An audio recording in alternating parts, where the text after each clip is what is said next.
kahit makitid ang mga eskinita. Ate Lynn! Kasya ba ako dito? Hindi ako kasya dito. Masukal ang daan Aray ko. Aray. o tabing ilog na bahayan. Dali ka! Aray ko. Lalim pala nito. Game na game pa rin sa pagde-deliver ang isang rider na si Arel Perucho mula sa Malabon City.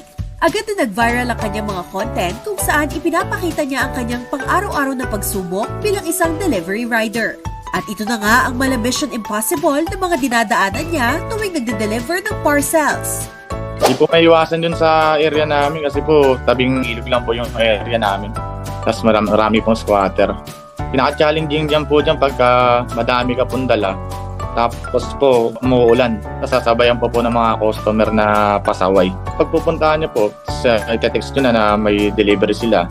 Tapos sabihin umalis, walang pambayad. Sasabi sa akin na ba't nagbibideo daw ako ng ganun. Pero parang pantanggal ko lang po ng pagod kasi nga po. Sobrang init po, tagal po lumabas. Sabi ko magbibideo na lang din ako para sakali. Makapag-entertain din ako kasi sa mainis ako. Tapos yung sinasabi naman po sa akin ng mga goods naman po.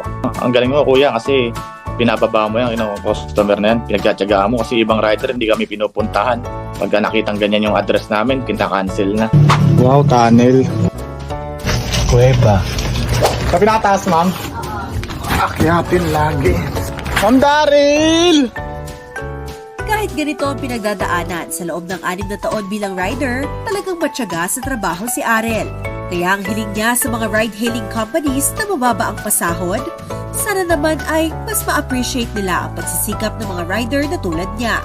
Umulan man o umaraw, tuloy-tuloy pa rin kasi siya sa paghahanap buhay.